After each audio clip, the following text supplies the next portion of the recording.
The richest man in Babylon. In old Babylon there once lived a certain very rich man named Arkad. Far and wide he was famed for his great wealth. Also was befamed for his liberality. He was generous in his charities. He was generous with his family. He was liberal in his own expenses. But nevertheless each year his wealth increased more rapidly than he spent it. And there were certain friends of younger days who came to him and said, "You, Arkad, are more fortunate than we. You have become the richest man in all Babylon while we struggle for existence. You can wear the finest garments and you can enjoy the rarest foods, while we must be content if we can clothe our families in raiment that is presentable and feed them as best we can. Yet once we were equal. We studied under the same master. We played in the same games. And in neither the studies nor the games did you outshine us. And in the years since you have been no more an honorable citizen than we. Nor have you worked harder or more faithfully insofar as we can judge. Why then should a fickle fate single you out to enjoy all the good things of life and ignore us who are equally deserving?" Thereupon Arkad remonstrated with them, saying, "If you have not acquired more than a bare existence in the years since we were youths, it is because you either have failed to learn the laws that govern the building of wealth, or else you do not observe them. Fickle fate is a vicious goddess who brings no permanent good to anyone. On the contrary, she brings ruin to almost every man upon whom she showers unearned gold. She makes wanton spenders, who soon dissipate all 22 they receive and are left beset by overwhelming appetites and desires they have not the ability to gratify. Yet others whom she favors become misers and hoard their wealth, fearing to spend what they have, knowing they do not possess the ability to replace it. They further are beset by fear of robbers and doom themselves to lives of emptiness and secret misery. Others there probably are who can take unearned gold and add to it and continue to be happy and contented citizens. But so few are they, I know of them but by hearsay. Think you of the men who have inherited sudden wealth, and see if these things are not so." His friends admitted that of the men they knew who had inherited wealth these words were true, and they besought him to explain to them how he had become possessed of so much prosperity. So he continued, "In my youth I looked about me and saw all the good things there were to bring happiness and contentment. And I realized that wealth increased the potency of all these. Wealth is a power. With wealth many things are possible. One may ornament the home with the richest of furnishings. One may sail the distant seas. One may feast on the delicacies of far lands. One may buy the ornaments of the gold worker and the stone polisher. One may even build mighty temples for the gods. One may do all these things and many others in which there is delight for the senses and gratification for the soul. And when I realized all this, I decided to myself that I would claim my share of the good things of life. I would not be one of those who stand afar off, enviously watching others enjoy. I would not be content to clothe myself in the cheapest raiment that looked respectable.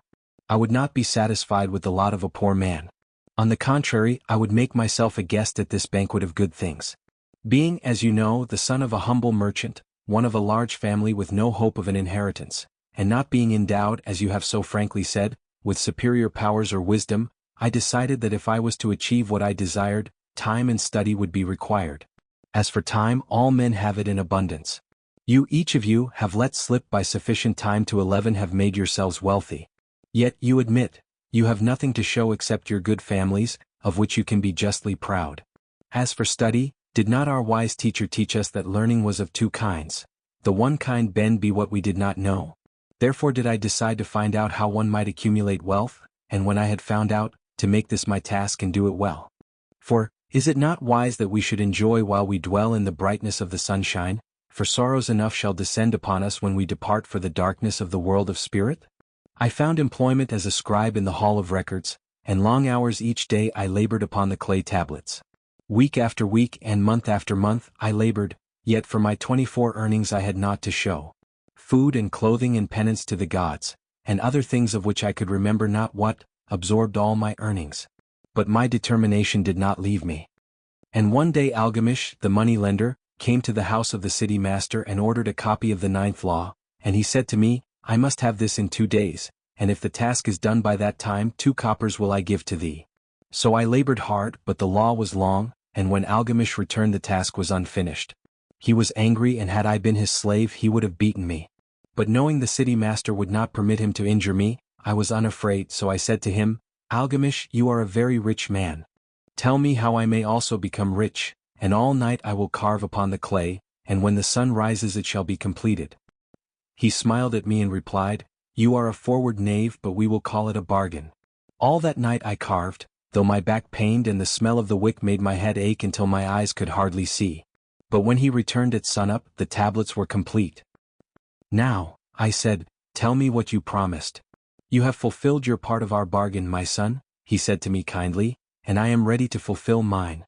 I will tell you these things you wish to know because I am becoming an old man, and an old tongue loves to wag. And when youth comes to age for advice he receives the wisdom of years. But too often does youth think that age knows only the wisdom of days that are gone, and therefore profits not. But remember this, the sun that shines today is the sun that shone when thy father was born, and will still be shining when thy last grandchild shall pass into the darkness. The thoughts of youth," he continued, "are bright lights that shine forth like the meteors that oft make brilliant the sky, but the wisdom of age is like the fixed stars that shine so unchanged that the sailor may depend upon them to steer his course. Mark you well my words, for if you do not you will fail to grasp the truth that I will tell you, and you will think that your night's work has been in vain." Then he looked at me shrewdly from under his shaggy brows and said in a low, forceful tone, "I found the road to wealth when I decided that a part of all I earned was mine to keep. And so will you." Then he continued to look at me with a glance that I could feel pierce me but said no more. "Is that all?" I asked. "That was sufficient to change the heart of a sheep herder into the heart of a money lender," he replied. "But all I earn is mine to keep, is it not?" I demanded. "Far from it," he replied. "Do you not pay the garment maker? Do you not pay the sandal maker? Do you not pay for the things you eat? Can you live in Babylon without spending? What have you to show for your earnings of the past month? What for the past year? Fool. You pay to everyone but yourself. Dullard, you labor for others. As well be a slave and work for what your master gives you 12 to eat and wear. If you did keep for yourself 1/10 of all 26 you earn, how much would you have in 10 years? My knowledge of the numbers did not forsake me, and I answered, "As much as I earn in 1 year." "You speak but half the truth," he retorted.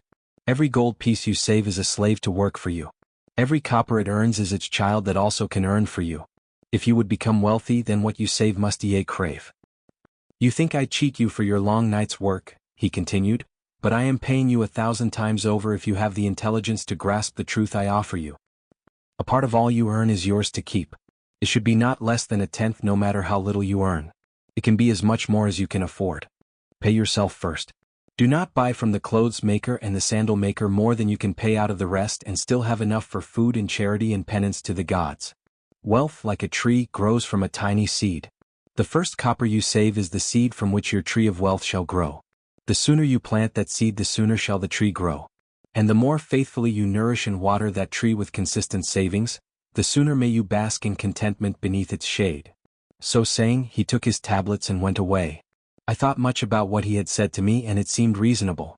So I decided that I would try it. Each time I was paid I took one from each 10 pieces of copper and hid it away. And strange as it may seem, I was no shorter of funds than before. I noticed little difference as I managed to get along without it. But often I was tempted, as my hoard began to grow, to spend it for some of the good things the merchants displayed, brought by camels and ships from the land of the Phoenicians. But I wisely refrained. A 12th month after Algamish had gone he again returned and said to me, "Son, have you paid to yourself not less than 1/10 of all you have earned for the past year?" I answered proudly, "Yes, master, I have." "That is good," he answered beaming upon me, "and what have you done with it?"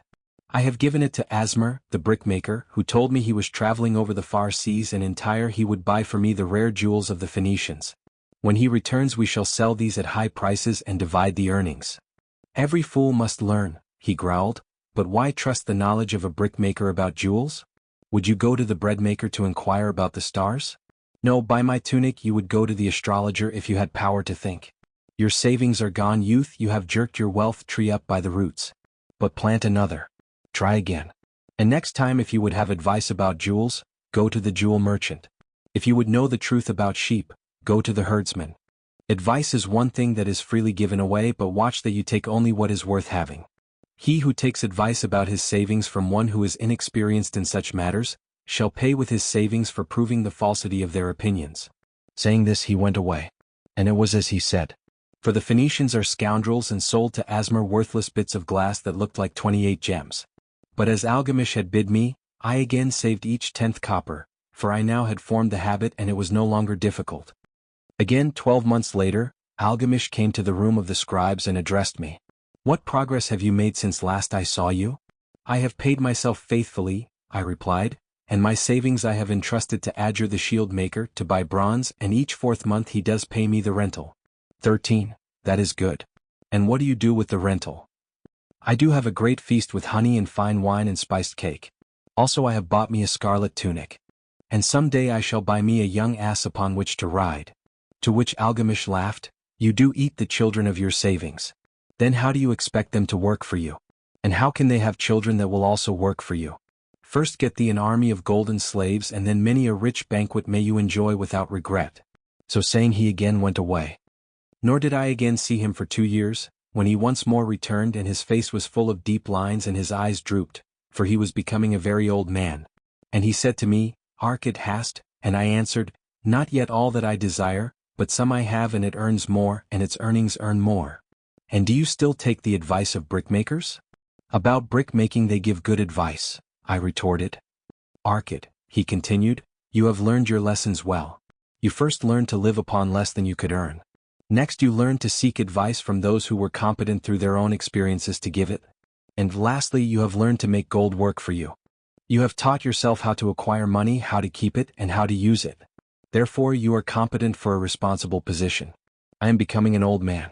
My sons think only of spending and give no thought to earning. My interests are great, and I fear too much for me to look after. If you will go to Nippur and look after my lands there, I shall make you my partner and you shall share in my estate." So I went to Nippur and took charge of his holdings, which were large. And because I was full of ambition and because I had mastered the 3 laws of successfully handling wealth, I was enabled to increase greatly the value of his properties.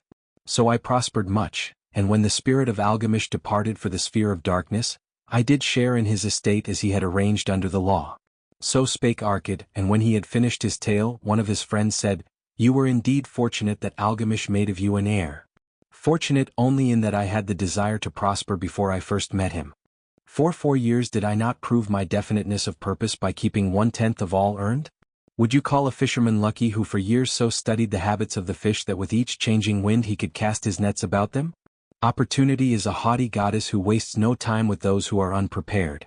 You had strong will power to keep on after you lost your first year's savings." "You are unusual in that way," spoke up another. "Will power," retorted Arkad. "What nonsense! Do you think will power gives a man the strength to lift a burden the camel cannot carry, or to draw a load the oxen cannot budge? Will power is but the unflinching purpose to carry a task you set for yourself to fulfillment. If I set for myself a task, be it ever so trifling, I shall see it through. How else shall I have confidence in myself to do important things? Should I say to myself, for 100 days as I walk across the bridge into the city, I will pick from the road a pebble and cast it into the stream, I would do it. If on the 7th day I passed by without remembering, I would not say to myself, tomorrow I will cast 2 pebbles which will do as well. Instead I would retrace my steps and cast the pebble. Nor on the 20th day would I say to myself, Arkad, this is useless. What does it avail you to cast a pebble every day? Throw in a handful and be done with it. No, I would not say that nor do it. When I set a task for myself, I complete it. Therefore, I am careful not to start difficult and impractical tasks because I love leisure. And then another friend spoke up and said, if what you tell is true and it does seem as you have said reasonable, then being so simple, if all men did it, there would not be enough wealth to go around. 14. Wealth grows wherever men exert energy, Arkad replied. If a rich man builds him a new palace, is the gold he pays out gone? No, the brickmaker has part of it and the laborer has part of it and the artist has part of it. And everyone who labors upon the house has part of it, yet when the palace is completed, is it not worth all it cost? And is the ground upon which it stands not worth more because it is there? And is the ground that adjoins it not worth more because it is there? Wealth grows in magic ways. No man can prophesy the limit of it. Have not the Phoenicians built great cities on barren coasts with the wealth that comes from their ships of commerce on the seas? What then do you advise us to do that we also may become rich? Asked still another of his friends. The years have passed and we are no longer young men and we have nothing put by. I advise that you take the wisdom of Algamish and say to yourselves, a part of all I earn is mine to keep. Say it in the morning when you first arise. Say it at noon. Say it at night. Say it each hour of every day. Say it to yourself until the words stand out like letters of fire across the sky. Impress yourself with the idea. Fill yourself with the thought. Then take whatever portion seems wise. Let it be not less than 1/10 and lay it by. Arrange your other expenditures to do this if necessary. But lay by that portion first. Soon you will realize what a rich feeling it is to own a treasure upon which you alone have claim. As it grows it will stimulate you. A new joy of life will thrill you. Greater efforts will come to you to earn more. 4 of your increased earnings, will not the same percentage be also yours to keep? Then learn to make your treasure work for you.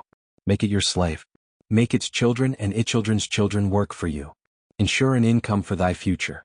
Look thou at the aged and forget not that in the days to come thou also will be numbered among them. Therefore invest thy treasure with greatest caution that it be not lost. Usurious rates of return are deceitful sirens that sing but to lure the unwary upon the rocks of floss and remorse.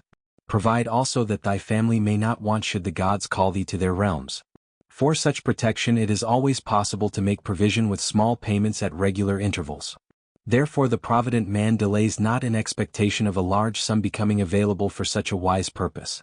Counsel with wise men. Seek the advice of men whose daily work is handling money. Let them save you from such an error as I myself made in entrusting my money to the judgment of Asmur, the brickmaker.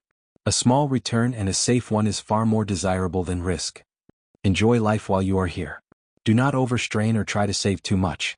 If 1/10 of all you earn is as much as you can comfortably keep, be content to keep this portion. Live otherwise according to your income and let not yourself get niggardly and afraid to spend.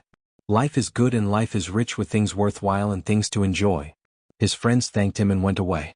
Some were silent because they had no imagination and could not understand. Some were sarcastic because they thought that one so rich should divide with old friends not so fortunate. But some had in their eyes a new light. They realized that Algamish had come back each time to the room of the scribes because he was watching a man work his way out of darkness into light.